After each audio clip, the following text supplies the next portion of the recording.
नमस्कार, मैं छत्तीसगढ़ अखबार के यूट्यूब चैनल इंडिया आजकल के स्टूडियो से सुनील कुमार छत्तीसगढ़ के राजनीतिक इतिहास पर बात करने के लिए, बहुत पुराने इतिहास नहीं, राज्य जब बना है तब से इतिहास, उस पर चर्चा करने के लिए आज मैं फिर यहाँ पर हमारे राजनीतिक विश्लेषक शशांक तिवारी के साथ मौजूद हूँ। अभी तक हमने 2000 से लेकर रमन सिंह के पहले कार्यकाल तक इस पे हमने चर्चा की है। जोगी के कार्यकाल ने बहुत समय ले लिया क्योंकि सबसे ज़्यादा रहस्य रोमांच से भरा हुआ कार्यकाल वही था इस राज्य के इतिहास में। इसलिए सबसे ज़्यादा वक्त उसी 3 साल के कार्यकाल में लगा है। अब 5-5 साल के कार्यकाल जो हैं, 4 कार्यकाल अभी बाकी हैं, लेकिन हमको लग नहीं रहा है कि हम किसी किनारे पहुंच पाएंगे। अभी हम रमन सिंह के पहले कार्यकाल के बीच में ही हैं, उसको पार नहीं कर पाए। लेकिन पिछले एपिसोड में आपको ध्यान होगा हमने चर्चा की थी कि कांग्रेस पार्टी ये असल में सरकार के कार्यकाल पे जरूर है बटा हुआ, लेकिन सरकार के कामकाज पे नहीं है। ये इसमें विपक्ष की भी चर्चा है, प्रदेश के दूसरी घटनाओं की भी चर्चा है। तो हम पिछली बार ये बात कर रहे थे कि किस तरह से कांग्रेस पार्टी के भीतर लोकसभा चुनाव के पहले ही, 2004 के लोकसभा चुनाव के पहले ही, जब तक जोगी को दाखिला नहीं मिला था कांग्रेस में वापस, वो निलंबित थे, उनको जब तक उनका निलंबन खत्म नहीं हुआ तब तक किस तरह से जोगी समर्थक प्रदेश के अध्यक्ष कांग्रेस के मोतीलाल वोरा और उनके कार्यकारी अध्यक्ष चरणदास महंत इनके ऊपर तरह तरह से हमले करते थे। रायगढ़ की बात हमने बतलाई थी, ये बात ज़्यादा चर्चा में नहीं आई है, लेकिन रायगढ़ में मोतीलाल वोरा की कॉलर पकड़ ली थी जोगी के समर्थकों ने कि जोगी का सस्पेंशन खत्म क्यों नहीं किया जा रहा है। ऐसे तनातनी के बीच में 2014 के लोकसभा के चुनाव हुए, जिसमें एक अकेले जोगी जीत पाए और बाकी सारे कैंडिडेट हार गए कांग्रेस के। 10 सांसद यहाँ से लोकसभा में बीजेपी के गए और कुल एक जोगी वहाँ पे पहुँचे। अकेले जोगी के वहां पहुंचने की वजह से जोगी का वजन काफी बढ़ गया। पहले से भी उनका वजन ज्यादा था। सोनिया गांधी के दरबार में छत्तीसगढ़ से अगर किसी एक व्यक्ति का वजन तमाम तर्कों से परे, तथ्यों से परे अगर था तो वो अजीत जोगी थे। ऐसे अजीत जोगी ने छत्तीसगढ़ में सांसद बन जाने के बाद में फिर नेता प्रतिपक्ष थे उस समय महेंद्र कर्मा और पार्टी के कार्यकारी अध्यक्ष थे चरणदास महंत। इसमें थोड़ा सा फर्क कीजिएगा, अभी आने वाले बातचीत में ये शब्द बार बार इस्तेमाल होगा, कार्यकारी अध्यक्ष और कार्यवाहक अध्यक्ष, इसमें एक बड़ा फर्क है, बुनियादी फर्क है। तो महंत उस समय मोतीलाल वोरा के साथ कार्यकारी अध्यक्ष थे। बाद में जब लोकसभा का चुनाव निपट गया उसके बाद मोतीलाल वोरा को इस जिम्मेदारी से मुक्त किया गया, क्योंकि वहाँ दिल्ली में वो पार्टी के ट्रेजरर का काम संभाल रहे थे और सोनिया गांधी की तरफ से वो बहुत सारे दूसरे काम भी देखते थे, जिसमें नेशनल हेराल्ड का काम था और जितने ट्रस्ट थे कांग्रेस पार्टी के उनका देखते थे काम वो ऐसा ही था। बिल्कुल। तो उनको चूंकि तुरंत कोई चुनाव नहीं था, अगले 4.5 साल कोई चुनाव नहीं था छत्तीसगढ़ में, तो उनको यहाँ से मुक्त किया गया मोतीलाल वोरा को, और मोतीलाल वोरा को मुक्त करके चरणदास महंत को उनको पूर्णकालिक अध्यक्ष बनाया गया। ऐसा ही हुआ। बिल्कुल। ये रमन सिंह के पहले कार्यकाल के बीच का मौका है। तो चरणदास महंत को 2006 में पूर्णकालिक अध्यक्ष बना दिया गया पार्टी का। लेकिन देखिए, महंत का किस्सा जो है बड़ा ही दिलचस्प है। महंत सबसे शांत नेताओं में से हैं, किसी से टकराव मोल नहीं लेते, वरिष्ठ बहुत हैं, अनुभवी बहुत हैं, दिग्विजय के कैबिनेट में रहे हुए हैं, बड़े बड़े पोर्टफोलियो इन्होंने संभाले हुए हैं। छत्तीसगढ़ में वो आज सबसे वरिष्ठ कांग्रेस नेता हैं। मोतीलाल वोरा के जाने के बाद वो उम्र, तजुर्बे, ओहदे सबके हिसाब से सबसे बड़े हैं, लेकिन सज्जन बहुत हैं। इसलिए उनको नुकसान कैसे हुआ सज्जनता का कांग्रेस पार्टी के भीतर, इसको थोड़ा सा देखिएगा आप, मैं बतलाता हूँ आपको। 2006 में महंत को पूर्णकालिक अध्यक्ष बनाया गया। जब 2008 का चुनाव आया, चुनाव आने के ठीक पहले नवंबर दिसंबर में चुनाव होना था और ये शायद जून के महीने में, मई जून के महीने में आप ध्यान दीजिएगा, चरणदास महंत प्रदेश कांग्रेस के अध्यक्ष थे जी। उनके मातहत एक जिले के, रायपुर जिले के जो कांग्रेस अध्यक्ष थे जी। धनेंद्र साहू जी। उनको प्रदेश अध्यक्ष बना दिया गया जी। और चरणदास महंत को और सत्यनारायण शर्मा को, इन दो लोगों को धनेंद्र साहू के मातहत जी। कार्यकारी अध्यक्ष बना दिया गया। बिल्कुल ऐसा ही हुआ जी, था जी। उस समय हुआ ये था कि नेता प्रतिपक्ष और अध्यक्ष चरणदास महंत, ये दोनों को बदलने के लिए जोगी खेमे की तरफ से लगातार दिल्ली, कई बार दिल्ली जाना होता था। अलग अलग स्तरों पे मुलाकात, नेताओं से शिकायतें, कुछ ना कुछ रोज। एक दिन ये चैन से नहीं रह पाए थे। अच्छा, इन सब के बीच में उपचुनाव हुए थे, तो कोटा वो रेणु जोगी जीत गई थी। उपचुनाव में देवव्रत जीत गए थे, जो इन्हीं के खेमे से थे। हाँ। तो इनकी जोगी जी की ताकत बढ़ गई थी। तो अच्छा, लगातार 2 चुनाव हारने के बाद, उसके बाद मालखरौदा हार गई और खैरागढ़, तो भाजपा की ताकत कम हो गई थी। फिर वो 2 उपचुनाव जीतने के बाद भाजपा की ताकत बढ़ गई, कांग्रेस के उसके बाद बढ़ गई। लेकिन वो हार का हिस्सा प्रदेश कांग्रेस संगठन पर भी ठुकरा। तो एक तरह से चौतरफा दबाव बढ़ रहा था। फिर चुनाव के आते आते तक के आने से खुद पहले तक अब नेता प्रतिपक्ष, वो अजीत जोगी खुद अध्यक्ष बनना चाहते थे, प्रदेश अध्यक्ष। तो उसके लिए तैयार नहीं हुए और मोटे तौर पर एक बैठक हुई। तो सहमति के रूप में इनका नाम, धनेंद्र साहू का नाम सामने आया, कंप्रोमाइज कैंडिडेट, कि महंत को नहीं रहने देना है। धनेंद्र जो कि जोगी जी से बहुत ज्यादा जूनियर रहते, ताकत में कम रहते, सीधे पढ़ते, तो जोगी जी को वो सूट कर रहे थे। तो इस तरीके से महंत को हटाना मकसद था, धनेंद्र को बनाना मकसद नहीं था। और धनेंद्र को चूंकि वरिष्ठ थे वो, यानी कई बार के विधायक रहे हुए थे, तो उनको बना दिया गया। जातिगत आधार पे ओबीसी के थे, जिला कांग्रेस के अध्यक्ष थे। आप कल्पना कीजिए, कल तक महंत के मातहत जिला कांग्रेस के अध्यक्ष थे धनेंद्र साहू, आज धनेंद्र साहू के मातहत महंत जो हैं ये कार्यकारी अध्यक्ष हो गए। मैं आपको एक दिलचस्प बात बताता हूं इस बारे में, ये कम लोगों को मालूम है। महंत तैयार नहीं हो रहे थे इस बात के लिए। अच्छा। महंत ने मना कर दिया कि नहीं, मुझको जरूरत नहीं है पद की, मैं जैसा हूँ ठीक हूँ। लेकिन हुआ ये इसके बाद कि लोगों ने घेर घार के, अजीत जोगी खुद बैठे, मोतीलाल वोरा बैठे, महंत को बुलाया गया, सोनिया गांधी के पास कमरे में बिठाया गया और बिठा के ये कहा गया, सोनिया गांधी ने कहा कि आपको साथ में काम देखना है। तो इन्होंने कहा कि मैं अभी तक रहा हुआ हूँ, अभी करने दीजिए उनको काम। तो उन्होंने कहा नहीं, आपको एक काम देखना है, आपको साथ में काम देखना है उनके। तो सोनिया गांधी ने जोर डालकर महंत को इस बात के लिए तैयार किया कि वो धनेंद्र साहू के मातहत कार्यकारी अध्यक्ष के रूप में काम करें। सत्यनारायण शर्मा को भी ये बर्दाश्त नहीं हो रहा था, वो भी वरिष्ठ थे, धनेंद्र साहू से बड़े वरिष्ठ थे, बड़े वरिष्ठ पदों पे रहे हुए थे, राजनीति में ज्यादा पुराने थे, उनकी पकड़ ज्यादा बड़ी थी। लेकिन उनको भी बनाया गया था, तो उनको भी मनाया गया कि नहीं, आपको भी ये काम संभालना है। ये 2008 के चुनाव के पहले की बात है। अब आप देखिए दिलचस्प बात जो मैं बतलाने जा रहा हूँ।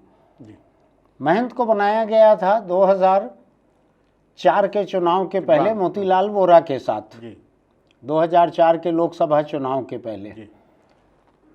2008 के चुनाव के पहले उनको हटा दिया गया। ठीक ऐसा ही बाद में एक बार और हुआ। बाद में 2013 में नंद कुमार पटेल के दिन, 2013 में भी एक बार हुआ भूपेश बघेल के साथ, जब चुनाव के ठीक पहले जुलाई के महीने में 2013 जब फिर विधानसभा के चुनाव होने थे, फिर चरणदास महंत को हटा दिया गया और भूपेश बघेल को लाया गया। यानी आप एक त्रासदी देखिए चरणदास महंत की, कि 2008 के चुनाव के पहले उनको हटा दिया गया, 2013 के चुनाव के पहले उनको हटा दिया गया। यानी ऐसा लगता था कि चुनाव के पहले तक के लिए महंत ठीक हैं, चुनाव लड़वाने के लिए ठीक नहीं है। कुछ ऐसा कांग्रेस पार्टी ने अपने फैसलों से साबित किया, वजह चाहे जो भी रही हो।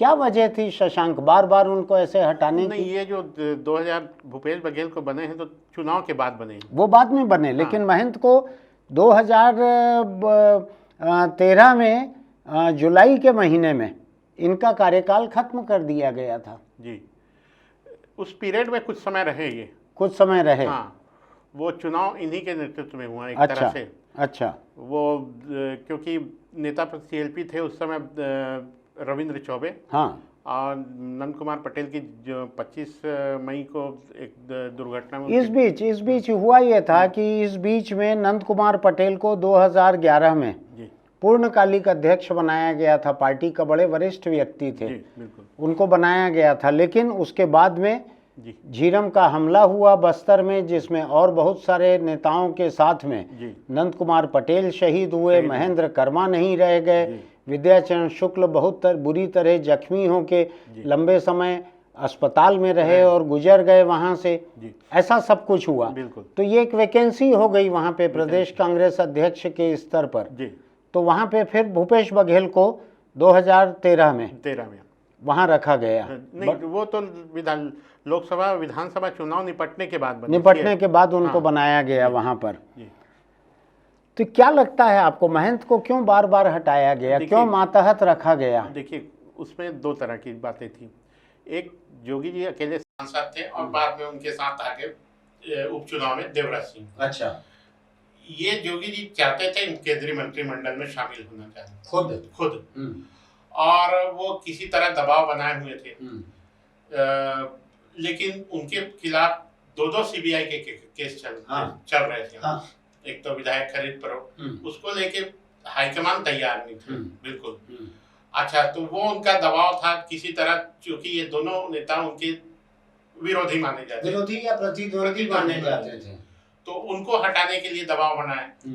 तो नहेन कर्मा तो आपको हटाना आसान नहीं हो पा रहा था। हाँ, आदिवासी भी थे, बस्तर के थे और बड़े नेता थे और थोड़ा सा लड़ाकू स्वभाव। ये सीधे साधे शांत और सरल पड़ जाते थे। तो ये जब चाहे तब ये हटा दिए गए। ये अलग बात है कि अकेले सांसद रहे लगातार, जो विधायक मंत्री सांसद रहे।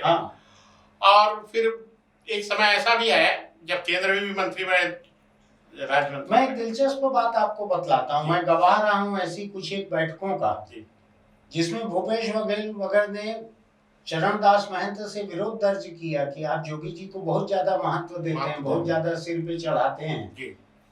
लेकिन उसके बावजूद महंत जी जो है वो एक शिष्टाचार का, सम्मान का रिश्ता उन्होंने जोगी के साथ में रखा हुआ था। अब इसको किस हद तक, जोगी एक वीडियो भी किसी तरह वायरल हुआ था, आपको याद होगा। अरे महंत का कोई अमित फिरोज सिद्दीकी का कुछ बनाते क्यों नहीं इसके बारे में, इस तरह, इस मतलब इस हद तक, इस हद तक जाके महंत का विरोध किया जाता।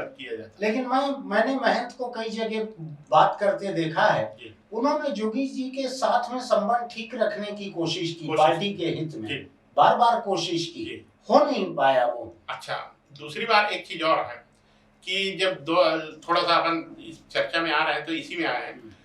2008 में ये 2004 के लोकसभा चुनाव महंत जी हार गए थे करुणा शुक्ल से, लेकिन 2009 में फिर वो कोरबा से लड़े। उस समय फिर जोगी जी कोरबा लड़ना चाहते थे। एक समस्या ये थी, लेकिन वो बहुत कम मार्जिन वोट से हारे थे लोकसभा का चुनाव। इनका कुछ वहां पे दखल था नहीं कोरबा में। तो वो एक कारण रहा। तो क्योंकि दोनों एक ही संभाग के रहे, तो एक तरह से अच्छा महंत जी का बड़ा एक खेमा रहा। उनके दिग्विजय सिंह के जितने लोग थे सब महंत से जुड़े हुए थे। उसको लेके हमेशा एक तरह से अजीत जोगी असहज रहते थे, असहज रहते, बहुत सही शब्द आपने इस्तेमाल किया है, असहज रहते थे वो। तो खैर, हम कांग्रेस पार्टी में ये जो अभियान चल रहा था, जिसमें जोगी खुद बनना चाहते थे, अध्यक्ष सब करना चाहते थे, लेकिन नहीं बन पाए वो। और लेकिन महंत को हटाने में वो कामयाब रहे।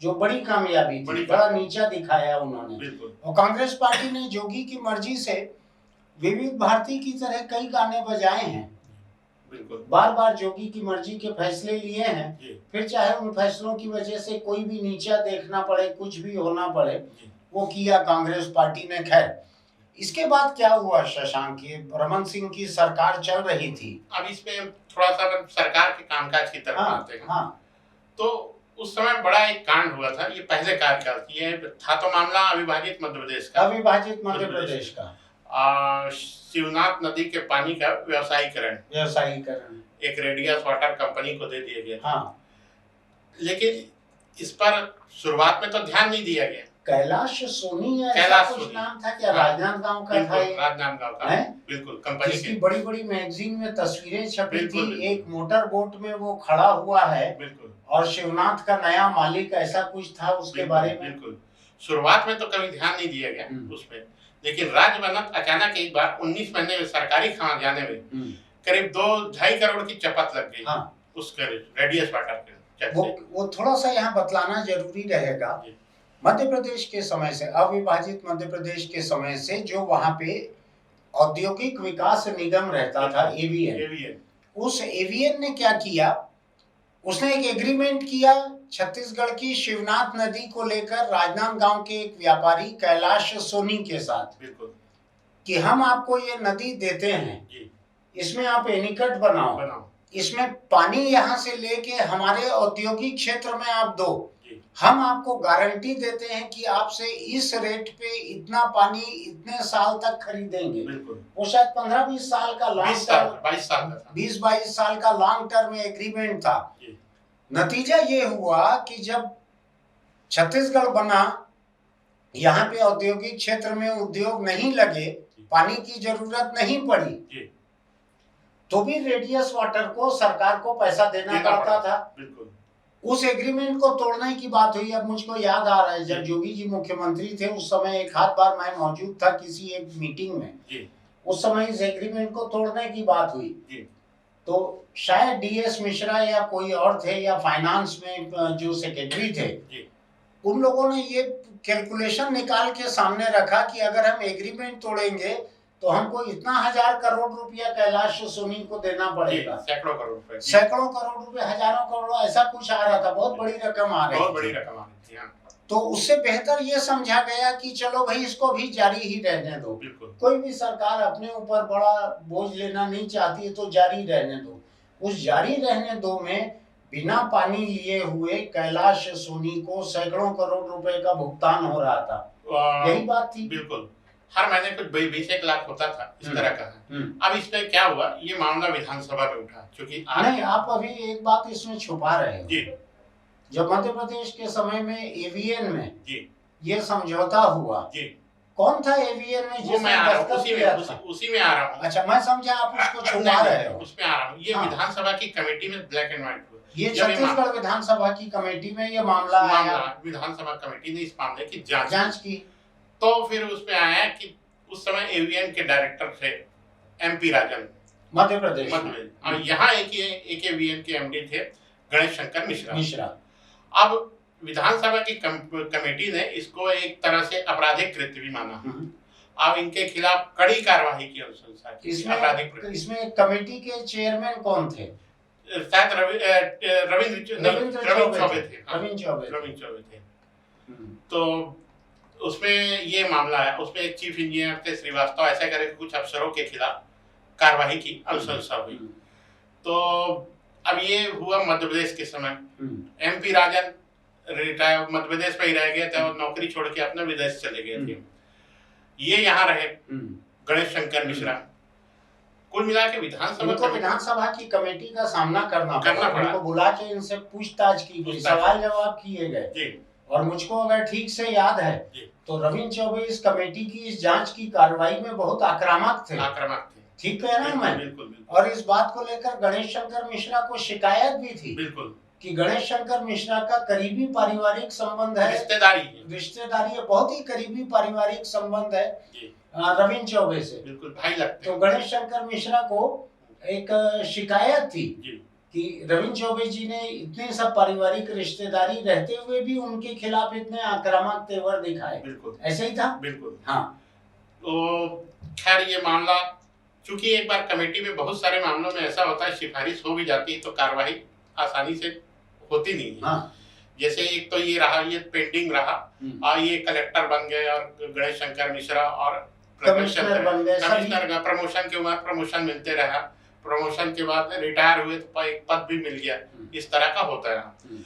कार्रवाई लिपापोती काफी इससे एडवोकेट जनरल से राय लेके ये वो करके प्रकरण को नस्तीबद्ध कर दिया गया। सरकार जब कार्रवाई नहीं करना चाहती है तो पहले उसमें कानूनी राय लेती है, उसके बाद भी अगर बहुत मजबूरी हो जाती है तो उसको सीआईडी को दे देती है।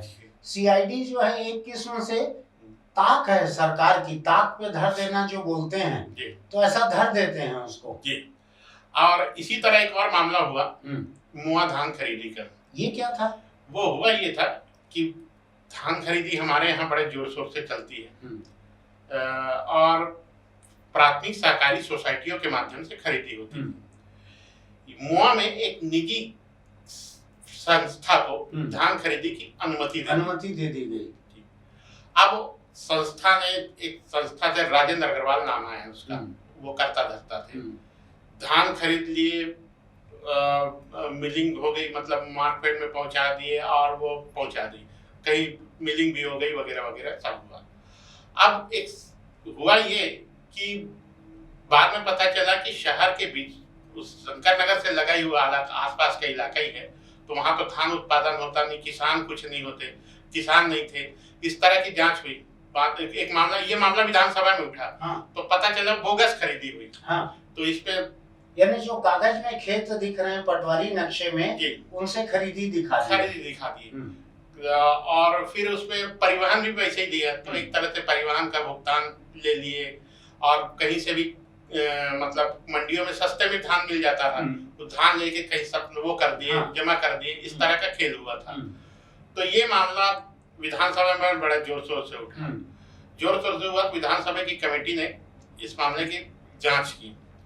जांच करने के बाद तत्कालीन एपीसी थे एमपी केसरी, कलेक्टर थे आरपी मंडल, अच्छा, और एमडी मार्केट थे सुबोध सिंह, इनको दोषी ठहराया, इनके खिलाफ कार्रवाई की अनुशंसा। अच्छा। और राजेंद्र अग्रवाल के खिलाफ प्रकरण फिर ईओडब्ल्यू में चला गया टोटल।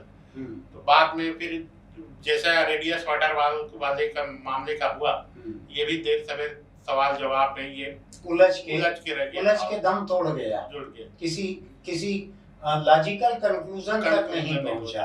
अच्छा, तो ये अपने किस्म का अलग मामला था। अच्छा, उसी पीरियड में दुर्ग में भी एक अलग टेंशन चल रहा था। क्या? भाजपा के भीतर विधानसभा अध्यक्ष थे प्रेम प्रकाश पांडे, दुर्ग जिले के बड़े नेता थे। ताराचंद साहू सांसद, बड़े बड़े दिग्गजों को वो हरा चुके थे, प्यारेलाल बेलचंदर, प्रदीप चौबे, इन सबको हरा चुके थे। तो उनके अच्छा, उसके पहले वो प्रदेश अध्यक्ष भी हटे थे, तो कुल मिला के एक था।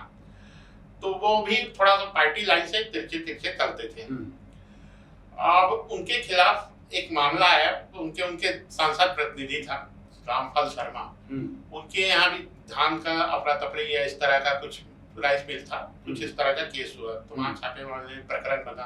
भूपेश बघेल ने मामला विधानसभा में उठाया। अच्छा। तो उसमें कार्रवाई की अनुशंसा हुई जो भी, तो उसको लेके ताराचंद साहू नाराज थे कि मेरे करीबी के खिलाफ ऐसा हो रहा है। ताराचंद साहू से पार्टी संगठन एक बात को लेके और भी नाराज थी। वो नाराज इसलिए थी कि ताराचंद साहू ने पंचायत चुनाव में, जिला पंचायत के चुनाव में अपनी बेटी को कांग्रेस के समर्थन से अध्यक्ष बनवा दिया था जिला पंचायत, जो कि पार्टी के आधार पे तो नहीं होता है, दलीय आधार पे नहीं होता, लेकिन घोषित तौर पे रहता है कि कौन किस पार्टी के हैं। जी। और उपाध्यक्ष बने वो रविंद्र चौबे के करीबी रहे, उनके देवीदत्त वर्मा घर के जिला, उस समय एक ही जिला था, बेमेतरा अलग जिला नहीं बना था। तो ये बना, तो उसको लेके सीधे कार्यवाही तो नहीं हुई, लेकिन नाराजगी थी। अब ये मामला आया विधानसभा के चुनाव तक, तो इनके बीच में काफी जंग रही प्रेम प्रकाश पांडे और ताराचंद साहू के खिलाफ, क्योंकि इन्होंने पर्सनली इंटरेस्ट लिया था। राजेश मिश्रा उस समय एसपी थे, तो इसको पर दबाव बना के कार्रवाई केस दर्ज हुआ था। हुआ। अच्छा, इस तरह का मामला। तो ये एक हुआ बड़ा केस। और उसी समय आपको ध्यान होगा चावल योजना पीडीएस को लेकर सस्ते चावल की योजना शुरुआत हुई थी जी। ये रमन सिंह के पहले कार्यकाल की बड़ी उपलब्धि में से एक था जी, जिसकी वजह से 2008 में वो सत्ता में लौट पाए जी। ये बड़ी योजना थी जी। गरीब को, जो खासकर बिलो पॉवर्टी लाइन के जो लोग थे, गरीबी की रेखा के नीचे के जो लोग थे, उनको शायद 35 रुपए में 35 किलो चावल या 3 रुपए किलो चावल, 3 रुपए किलो पहले तो पहले 3 रुपए था। फिर बाद वो मनरेगा की एक दिन की मजदूरी में 1 महीने का चावल एक परिवार का आ जाता था। 100 रुपए का था शायद, ऐसा कुछ था। तो ये बड़ी योजना थी। इसमें प्रदेश के करीब करीब 45 लाख लोग इसमें आते थे जी। लोग थे या परिवार थे? 45 लाख परिवार आते थे। 45 लाख परिवार आते थे बिलो पॉवर्टी लाइन में जी। अच्छा, ये चावल योजना का शुरुआत में काफी विरोध हुआ। हाँ, आपको मालूम है विराट पटनायक आप इसमें ये है, ये चावल योजना छत्तीसगढ़ की, पहले शायद मैंने कहीं कहा है लेकिन फिर बतला रहा हूं मैं। सुप्रीम कोर्ट में पीयूसीएल की फाइल की हुई एक पिटीशन चल रही थी फूड सिक्योरिटी को लेकर।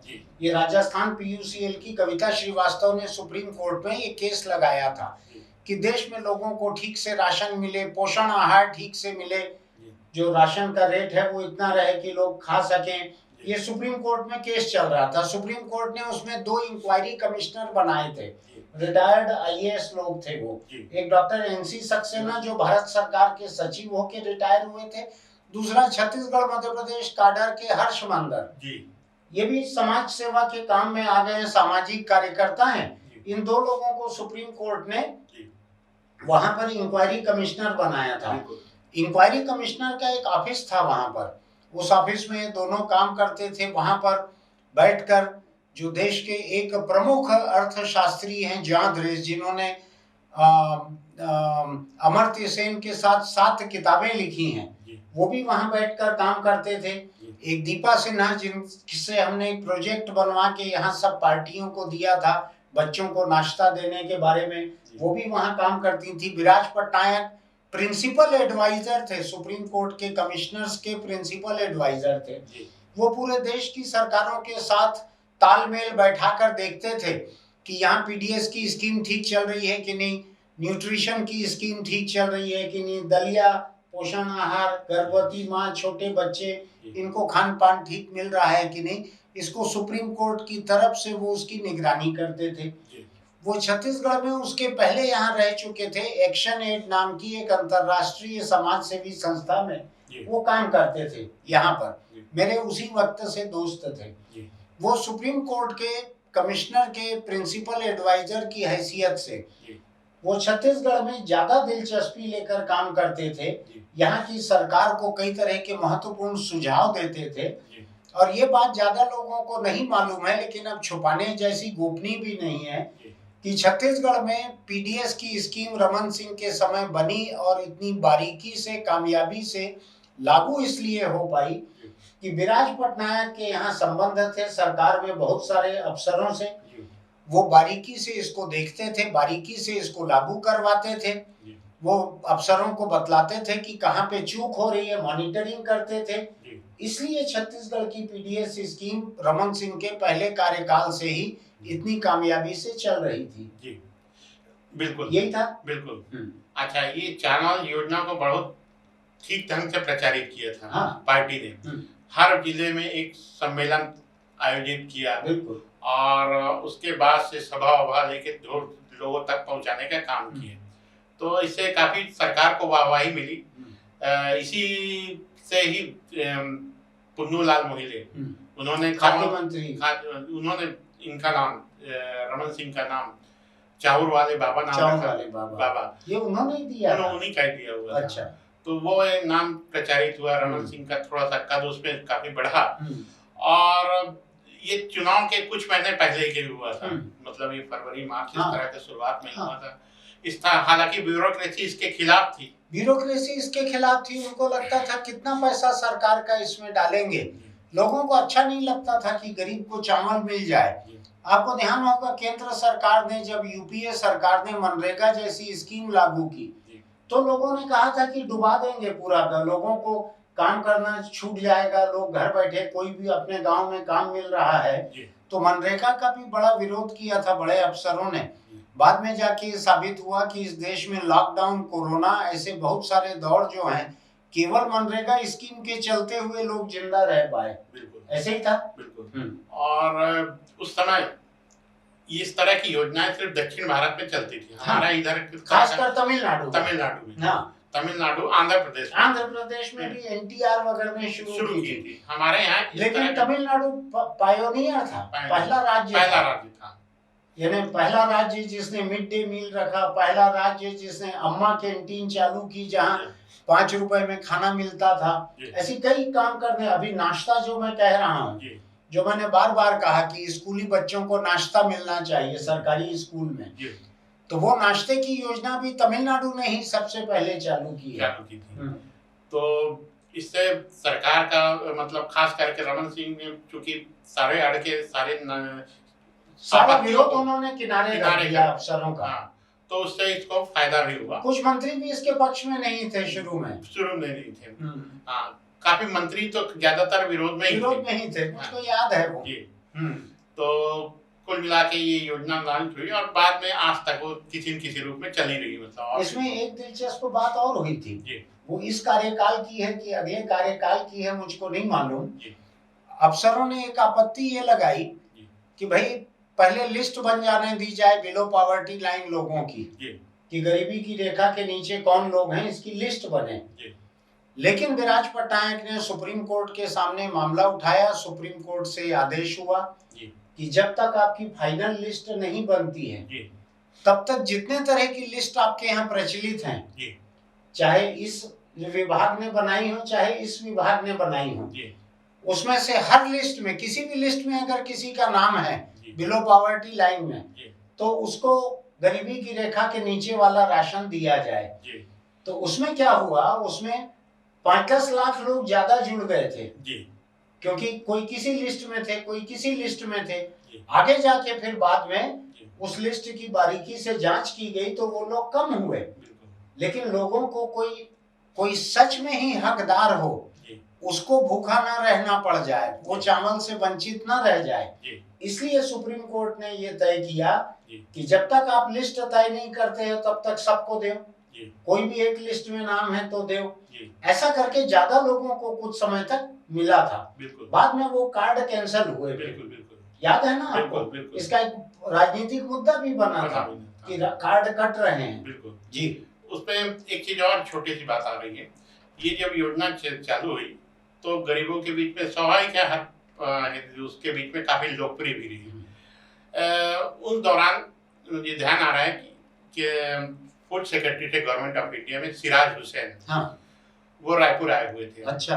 ये पास एक होटल में छोड़े थे, इधर एयरपोर्ट नहीं, एयरपोर्ट यहाँ पे होटल बेबीलोनियन में रुके हुए थे। और वो सवेरे सवेरे पैदल अपने एक साथ फूड में सेक्रेटरी और डायरेक्टर वगैरह भी आए हुए थे, दोनों पैदल निकल पड़े। तो वहाँ लोगों से पूछ रहे थे आपको चावल मिलता है कि नहीं, राशन मिलता है कि नहीं। एक रिक्शा वाले से भी मुलाकात हुई। बोले साहब मिलता है, लेकिन मेरे पिछले महीने वो राशन कार्ड घूम गया है, दिलवा कहीं से मिल जाता तो अच्छा रहता, बहुत अच्छी योजना है, अभी मैं नहीं मिल पा रहा, इस महीने मेरे नहीं मिल पाया तो राशन कार्ड घूम गया है।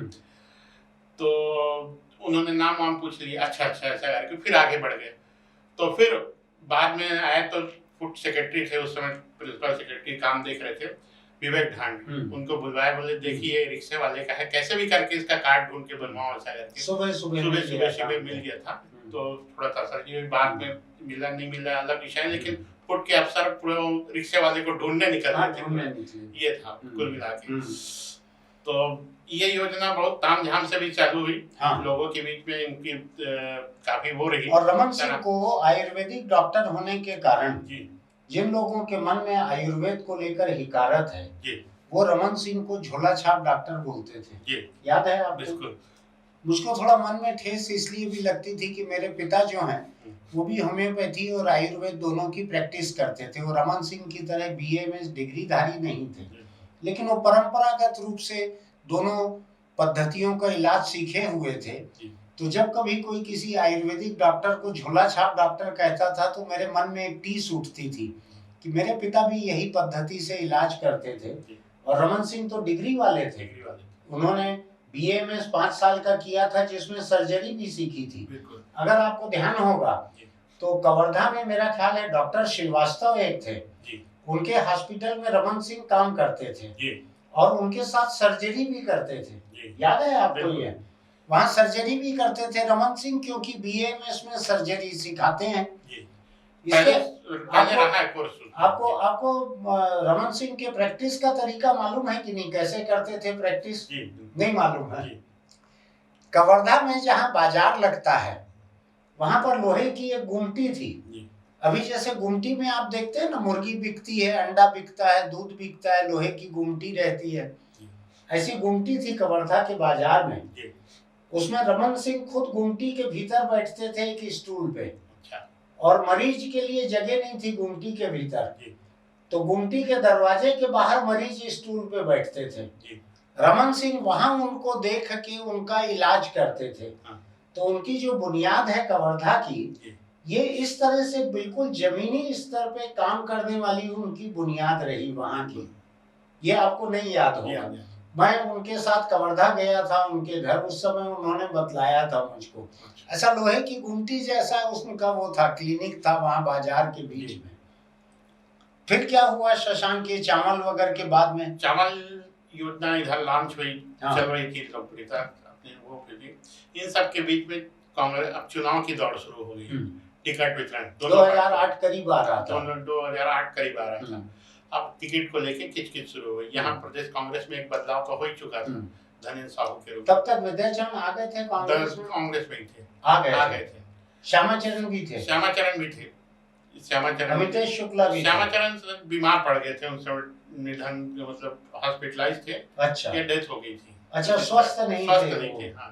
मुझको ध्यान है श्यामाचरण की जब अस्पताल में थे जी, उस वक्त पारिवारिक संपत्ति को लेके खींचतान चलता था जी, माँ बेटे में चलता था, भाई बहन में चलता था, याद है आपको? कुछ इस तरह का था। हाँ, हालांकि पारिवारिक मामला है, लेकिन जो सार्वजनिक व्यक्तित्व रहते हैं उनके पारिवारिक मामले भी जो चर्चा में आते हैं वो आते हैं। श्यामाचरण जी का जब हॉस्पिटलाइज थे उसके कुछ समय पहले उनको राज्यपाल बनाने की भी चर्चा थी। इसी बीच में वो तबीयत उनकी बिगड़ती गई और फिर बेंगलोर वगैरह में एडमिट रहे, उसके बाद यहाँ आए, इस तरह का था। अच्छा, तो अब वो टिकट की बारी आई। टिकट में महासमुंद से अकेले सांसद थे, महासमुंद और खैर देवव्रत भी आ गए थे। ये वो महासमुंद लोकसभा क्षेत्र के सारी सीटों को खुद बांटना चाहते थे, खुद सीट टिकटें तय करना चाहते थे जोगी जी, अजित जोगी। अब वहां पेश फंसता था राजीव में। 2003 में ये हार चुके थे अमितेश शुक्ला। तो वहाँ एक दिन अपने दावेदारों को बुलवा के मीटिंग कर रहे थे, तुम टिकट चाहोगे, तुम्हारा कैसे रहेगा? तो अमितेश शुक्ला को भी बुलवाया, तुम भी आओ ऐसे। तो अमितेश शुक्ला, किसने बुलवाया? ये जोगी जी ने बुलवाया।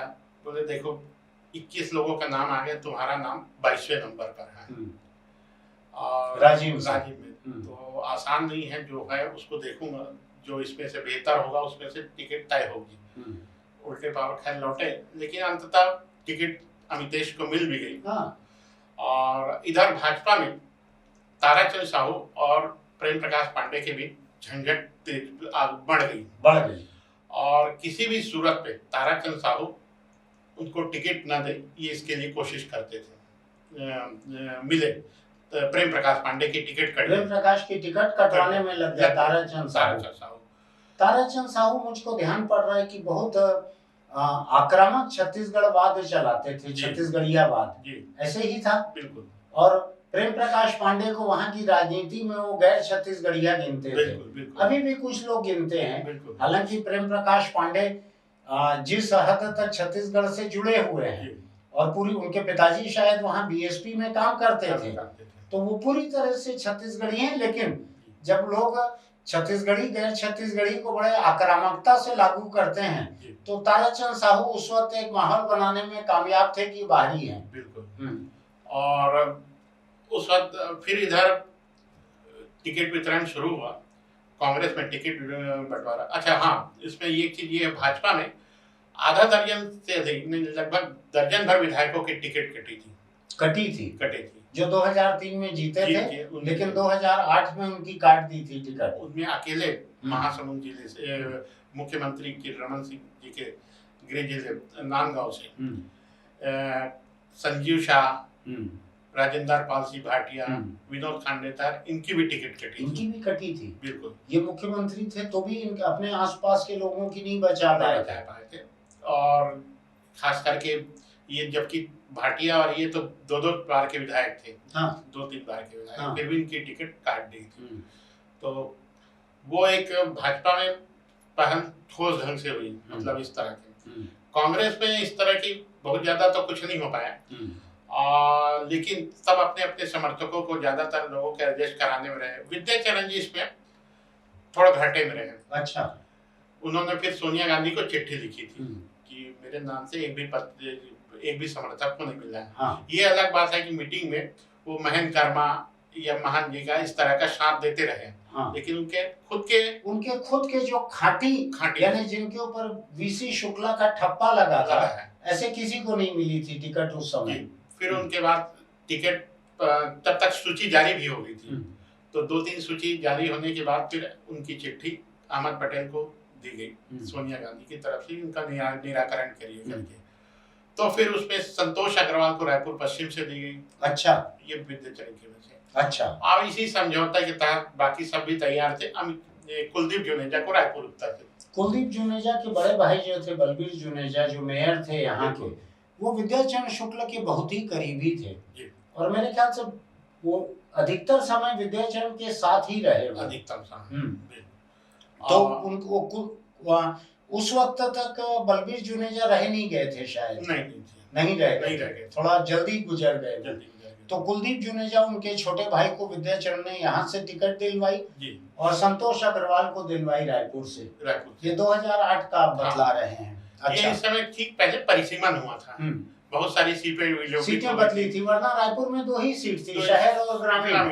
एक में ब्रिजमोहन रहते थे, एक में सत्यनारायण। मंदिर असौद खत्म हो गया, ग्रामीण आ गया, इस तरह की समीकरण है। तो वो इससे क्या है कि बहुत सारे नेताओं को भी अपना इधर उधर ठियां तलाशना पड़ा। वीरेंद्र नगर अकबर का खत्म हो गया, तो खंडरिया शिफ्ट हो गए, पर धर्मजीत सिंह लोरमी शिफ्ट हुए। खुद ये ताम्रध्वज साहू, उनका धंधा विधानसभा खत्म हुआ तो बेमेतरा चले गए। तो इस तरह का कुछ हुआ परिवर्तन। ये बिलासपुर में भी इसी तरह की स्थिति बनी। तो इसमें अच्छा, फिर अभी 2025 या 26 के बाद फिर परिसीमन वगैरह की बारी आने वाली है, और अब तो महिला आरक्षण भी लागू हो जाएगा। तो दोनों चीजों में तो अधिकांश सीटें जो है ये डामाडोल हो जाएंगी। बिल्कुल। तो अच्छा, इसमें आदिवासी सीटें कम हुई थी, तो उसको लेके भी एक विवाद होता है, क्योंकि मध्य प्रदेश में आदिवासी सीटें यहाँ कम हुई थी। मध्य प्रदेश से अलग होने के बाद यहाँ जो प्रतिशत था उसके आधार पे कम हुई थी। जैसे अंबिकापुर प्रॉपर सीट अनरिजर्व हुआ। इस तरह भटगांव वहाँ वो भी वो हुआ। हालांकि कुछ जगह उन्होंने इसको परिसीमन को ध्यान, आदिवासी उसको आबादी को ध्यान में रखते हुए राजनीतिक दलों ने आदिवासी कैंडिडेट भी दिए सामान्य सीटों पे, जो अभी भी जारी है। सरगुजा की कुछ सामान्य सीटों पे हमने जब चर्चा की है अभी, तो कई सीटों पे सामान्य कैंडिडेट दोनों ही पार्टी, कई सीटों सामान्य सीटों पे दोनों ही पार्टियां आदिवासी उम्मीदवार दे रही हैं। बिल्कुल। प्रेमनगर एक उदाहरण अभी भी चल रहा है। बिल्कुल। 3 सीटें कांग्रेस ने तो 3 सीटें दी, एक कटघोरा, दूसरा ये बसना। अच्छा, 3 सीटें दी है। बिल्कुल। तो ये हुआ, विवादों के बीच ये चुनाव हुआ था 2008 का। तो 2008 का विधानसभा चुनाव हुआ जी। हाँ। तो अब 2008 का जो विधानसभा चुनाव हुआ, तो उससे पहले कांग्रेस पे टकराव शुरू हो गया था। अच्छा। अजीत जोगी ने भूपेश बघेल के यहाँ सभा लेके एक जिसमें घासीदास का अपमान होना का फोटो के अपमान की बात ऐसी उठाई थी कि पांव रखा गया था, पाँव वहां रखा पे कुछ गया। ऐसा था जी, तो इसको लेके एक माहौल सतनामी बनाया। समाज के बीच चारों तरफ एक आंदोलन जैसा हो गया था। आंदोलन जैसा हुआ था, हम्म, खूब विवाद हुआ। उसी तरह महेंद्र कर्मा के भी पीछे पड़े रहे। हम्म, तो ये चुनाव आया हम्म, तो इसमें हुआ ये कि नेता प्रतिपक्ष उस समय ये थे महेंद्र कर्मा, उपनेता थे भूपेश बघेल। हम्म। दोनों चुनाव हार गए थे, दोनों 2008 में दोनों हार गए। दोनों हार गए थे। तो मोटे तौर पे भाजपा ये 50 सीटें लेके आई, 38 कांग्रेस को मिली, पिछली बार से 1 सीटें ज्यादा मिली, और 2 बहुजन समाज पार्टी को रही। जोगी जी कांग्रेस में रहते हुए 2008 में कुछ लोगों को हराने में कामयाब रहे, कांग्रेस के भाजपा के लोगों को उतना ज्यादा उन्होंने नहीं हराया। अच्छा, भाजपा में इस तरह हुआ कि ताराचंद साहू ने खुल के उस विरोध किया प्रेम प्रकाश पांडे का। अच्छा, खुलकर। हाँ, तो प्रेम प्रकाश पांडे भी चुनाव हार गए। अच्छा, हाँ, तो भाजपा ने कुछ किया ताराचंद साहू के खिलाफ? बाद में उनकी टिकट के लिए आगे आए, आगे की बात है जी। तो आज हम पहुंचे हैं यहाँ पे कि किस तरह से 2008 के विधानसभा चुनाव में जी भाजपा 50 सीट लेकर आई और कांग्रेस 38। ये दोनों आंकड़े मुझको क्यों ऐसा लग रहा है कि ये 2003 के चुनाव के आसपास के आंकड़े, 1 सीट ऊपर नीचे है, 1 ही सीट ऊपर नीचे, 1 ही सीट कम ज्यादा है दोनों की। कांग्रेस की 37 से बढ़ के 38 हो गई एक, और भाजपा की 85 रह गई, 50 ही रह गई। 1 सीट का ही कुछ फर्क दिख रहा है। तो अब इस चुनाव से हाँ, प्रेम प्रकाश, खास करके बृजमोहन रमन सिंह एक बड़े नेता के रूप में उभरे, क्योंकि चेहरा उनका था। पार्टी के बाकी नेताओं के चेहरे, राष्ट्रीय नेताओं के पीछे थे, क्योंकि उनकी के चेहरे पर चुनाव लड़ा गया। उस समय 2008 के चुनाव में मोदी और अमित शाह ये लोग नहीं थे दिल्ली में, ये उस समय गुजरात में थे। इसलिए पार्टी के जो अध्यक्ष थे वही सबसे बड़ा चेहरा रहते थे। न प्रधानमंत्री न गृह मंत्री, केवल पार्टी अध्यक्ष एक चेहरा रहते थे। तो पार्टी अध्यक्ष का चेहरा राज्यों में वहां के मुख्यमंत्री के ऊपर नहीं आ जाता था, जैसा कि आज शायद शिवराज के साथ हो रहा होगा कि मोदी का चेहरा वहां पर है। या आपको ध्यान होगा पिछला चुनाव जो था 2018 का, उसमें राजस्थान में वसुंधरा से बड़ा चेहरा मोदी का था वहां पे। आज भी छत्तीसगढ़ में, अभी तो यहाँ सरकार नहीं है, लेकिन अगर भाजपा की सरकार रहती तो मुख्यमंत्री से बड़ा चेहरा जो है मोदी का रहता।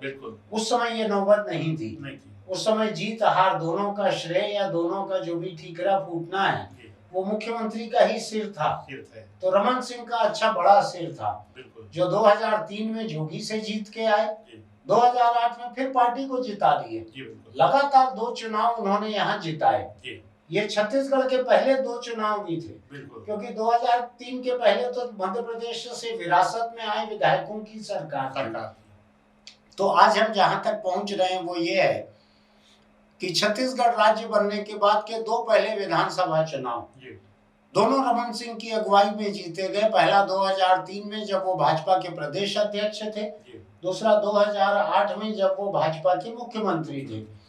इस दौरान एक चीज और भी अच्छी हुई कि भाजपा बहुत ज्यादा रियायतें या बहुत ज्यादा गरीब कल्याण के लिए जानी जाने वाली पार्टी नहीं थी, लेकिन रमन सिंह का पहला कार्यकाल जो था, उन्होंने उनको एक जन कल्याणकारी, गरीबों का हिमायती, और जिसको कहते हैं शशांक जिसको कह रहे हैं कि पुन्नूलाल मोहिले ने ये उनको नाम दिया चाउर वाले बाबा। तो चाउर वाले बाबा ने ये चुनाव जीत लिया 2008 का। और मेरा ऐसा मानना है कि इसमें चावल का, गरीब के भरे पेट से निकली हुई दुआ जो थी उसका योगदान था, ऐसा मेरा मानना है।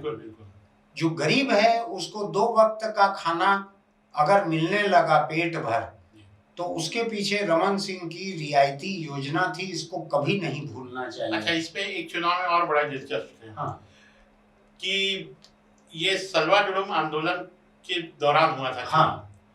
तो बहुत सारे आदिवासी जो वोटर अपनी जगहों पे नहीं थे। कुछ बहुत सारे टेंट में थे। बहुत सारे शरणार्थी शिविर या राहत शिविर जो थे उसमें पोलिंग बूथ खोले। थोड़ा सा बस्तर में एक अलग था, औद्योगिकरण का माहौल था। टाटा, एसआर, हाँ। इस तरह की गतिविधियां हाँ। होगी, जमीन का अधिग्रहण वगैरह हुआ था, कुछ कुछ तरह का थोड़ा विवाद ऊपर नीचे चल रहा था।